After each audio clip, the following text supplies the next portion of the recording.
Friends welcome back to my channel. आज के आमी आपनादेर सामने एनेছি একটা পিঠে রেসিপি। শীত তো পড়েই গেছে বন্ধুরা, আর এই শীতে কিন্তু পিঠে পুলি খেতে কিন্তু আমরা বাঙালিরা সকলেই ভীষণ ভালোবাসি। তো আজকে আমি আপনাদের সামনে এনেছি সুজির চুষি পিঠে। তো চুষি কাটার সহজ পদ্ধতি সহ আপনাদের সঙ্গে সুজির চুষি পিঠাটা শেয়ার করছি, আপনারা সম্পূর্ণ ভিডিওটা দেখতে থাকুন। তো দেখুন বন্ধুরা, এখানে আমি এই কাপের 1 কাপ জল বসিয়ে দিলাম নুন।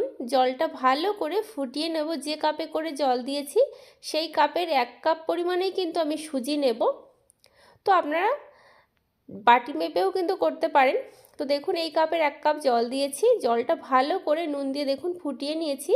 আবার সেই কাপ মেপেই কিন্তু আমি 1 কাপ সুজি দিলাম, দিয়ে ভালো করে দেখুন গ্যাসের ফ্লেমটা মিডিয়াম টু লো করে জলের সঙ্গে ভালো করে সুজিটা দেখুন মিশিয়ে নিচ্ছি। ভালো করে মেশাতে হবে সুজিটা।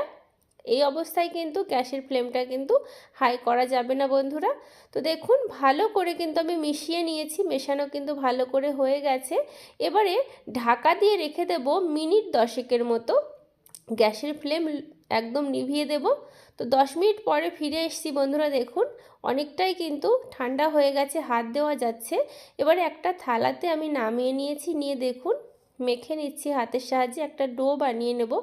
উষ্ণ উষ্ণ গরম থাকতে থাকতে কিন্তু ভালো করে মেখে নিতে হবে, তাহলে কিন্তু মাখাটা ভালো হবে। আমি কিন্তু কোনো জল দেব না, এইভাবেই কিন্তু মেখে নেব, একদমই জল দেব না। এরকম আস্তে আস্তে মাখতে মাখতে কিন্তু একটা সফট একটা ডো তৈরি হয়ে যাবে। দেখুন একটা ডো আমি বানিয়ে নিয়েছি। এবারে চলুন বন্ধুরা চুষিগুলো কেটে নেওয়া যাক। তো দেখুন ডো থেকে আমি ছোট্ট লেচি কেটে নিচ্ছি দেখুন। তো এখানে দেখুন রুটি বাল্লা চাকি নিয়ে নিয়েছি, এর ওপরে এই যে একটা লেচি নিলাম, নিয়ে এরকম হাত দিয়ে দেখুন একটা দড়ির মতো পাকিয়ে নেব। দেখুন এই দড়িটা যতটা সরু হবে পাকানো চুষি কিন্তু ততটাই মানে সরু সরু হবে, দেখতে সুন্দর লাগবে। তো দড়িটা আমি ভালো করে সরু করে পাকিয়ে নিচ্ছি, আপনারা স্কিপ না করে ভিডিওটা দেখতে থাকুন। তো চুষি কাটা একটু কিন্তু সময় সাপেক্ষ ব্যাপার, আর এইভাবে কিন্তু আমার মা ঠাকুমা কাকিমারা কিন্তু এইভাবেই কিন্তু চুষি কাটতে দেখেছি ছোট থেকে। তো সেই জন্য আমরা এইভাবেই কিন্তু চুষি কাটি, এইভাবে কাটতে কিন্তু সুবিধা হয়। তো আগেকার দিনের মা ঠাকুমারা কিন্তু এইভাবেই কিন্তু চুষি কাটতেন। তো দেখুন বাঁ হাতে আমি ওই দড়িটা ধরেছি, ডান হাতে দেখুন বুড়ো আঙুলের নিচের অংশটা দিয়ে চাপ দিয়ে এরকম চুষিগুলো কেটে নিচ্ছি। কত সহজে চুষি বেরিয়ে যাচ্ছে দেখছেন বন্ধুরা। আপনারা ট্রাই করলে যারা জানেন না, দেখুন এই হাতের এই অংশটা দিয়েই কিন্তু চাপ দিলে কিন্তু নিমেষেই চুষিটা কাটা হয়ে যাবে। দেখুন চুষিগুলো কিন্তু খুব চটজলদি কাটা হয়ে যাবে। তো আপনাদের কেমন লাগছে আমার এই চুষি কাটা কমেন্ট বক্সে অবশ্যই জানাবেন। তো দেখুন বন্ধুরা কিছু সময়ের মধ্যে আমি কতটা চুষি কেটে নিয়েছি দেখুন, আর চুষির দু মাথা কিন্তু কত সুন্দর সরু সরু হয়েছে দেখুন। দেখুন বন্ধুরা চুষিগুলো কিন্তু আমার সব কাটা হয়ে গেছে, সুজির চুষি। তো চলুন চুষিটা এবার রান্না করা যাক। তো দেখুন চুষিগুলো আমি একটা থালাতে নামিয়ে নিয়েছি। দেখুন 1 কাপ সুজিতে কতটা চুষি হয়েছে। এবার চুষিটা আমি রান্না করব, তার জন্য গ্যাসের উপরে দেখুন একটা কড়াই বসিয়ে দিয়েছি। এবার কড়াইতে আমি দুধ দেব। এখানে কিন্তু এটা ফুল ফ্যাট দুধ, এটা আমুল দুধ নিয়েছি ফুল ফ্যাট। এখানে আমি 1 লিটার দুধ দেব। তো দেখুন এখানে দুধটা আমি ঢেলে দিচ্ছি কড়াইতে। আপনারা আপনাদের পরিমাণ অনুযায়ী দুধ দিয়ে দেবেন। এই দুধটা কিন্তু ভীষণ ঘন, আর পিঠে পায়েসে কিন্তু একটু দুধ বেশি হলেই কিন্তু ভালো লাগে। একটু জলও দিলাম হালকা, যেহেতু ঘন দুধ তো একটু জল দিয়েছি। দিয়ে দেখুন ভালো করে নাড়াচাড়া করে নিচ্ছি, যাতে দুধটা কড়াইতে লেগে না যায়।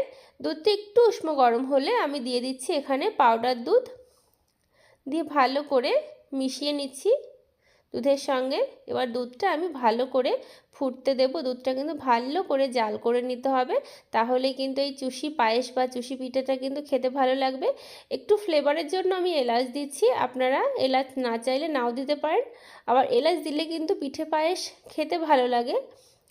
তো ভালো করে দুধটা দেখুন বন্ধুরা ফুটতে শুরু করেছে। দুধটা কিন্তু আমি জাল দিয়ে একটু ঘন করে নেব, আর আমুল দুধ দেওয়ার ফলে কিন্তু দুধটা তাড়াতাড়ি ঘন হয়ে যাবে। তো দেখুন বন্ধুরা দুধটা বেশ খানিকক্ষণ আমি ভালো করে জাল করে নিয়েছি। আর এখানে দেখুন আমি খেজুর গুড় দিয়ে দিচ্ছি। আর এই খেজুর গুড় দিয়ে কিন্তু চুষি পায়েস খেতে কিন্তু ভীষণ ভালো লাগে। তো আমি পরিমাণ অনুযায়ী গুড় দিয়ে দিয়েছি, আপনারা আপনাদের পরিমাণ অনুযায়ী দেবেন।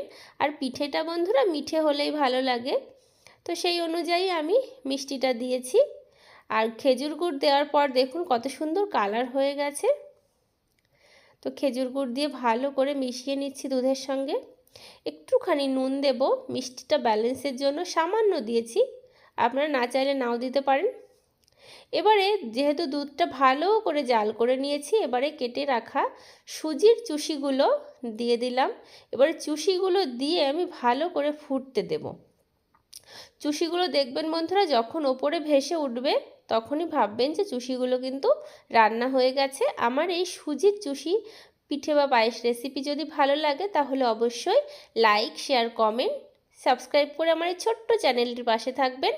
আর ভিডিওটা প্লিজ বন্ধুরা স্কিপ না করে দেখবেন, তাহলে আপনাদের ভালো লাগবে। তো দেখুন বন্ধুরা চুষি কিন্তু অলরেডি ভাসতে শুরু করেছে দুধের উপরে। দেখুন রান্নাটা কিন্তু প্রায় হয়ে এসেছে। দেখুন দেখতে কত সুন্দর লাগছে।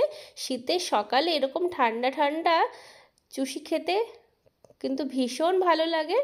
তো আপনারা এই শীতেই কিন্তু একবার এই সুজি দিয়ে চুষিটা বানিয়ে খেতেই পারেন বন্ধুরা। তো চুষিটা দেখুন আমার রান্না হয়ে গেছে, একটা চুষিও কিন্তু ভাঙেনি, এইভাবে বানিয়েছি। দেখুন একটা পাত্রে নামিয়ে নিলাম। আপনারা বাড়িতে অবশ্যই ট্রাই করবেন, ট্রাই করে কমেন্ট বক্সে আমাকে জানাবেন আপনাদের কেমন লাগলো। আশা করি ভালো লাগবে, চটজলদি হয়ে যাবে। দেখুন বন্ধুরা চালের গুঁড়ো না থাকলেও কিন্তু আপনারা এই সুজি দিয়ে চুষি পিঠাটা কিন্তু নিমেষেই বানিয়ে নিতে পারবেন। তো আজ তবে আসি বন্ধুরা, আপনারা সকলে ভালো থাকবেন, সুস্থ থাকবেন। ধন্যবাদ, টাটা।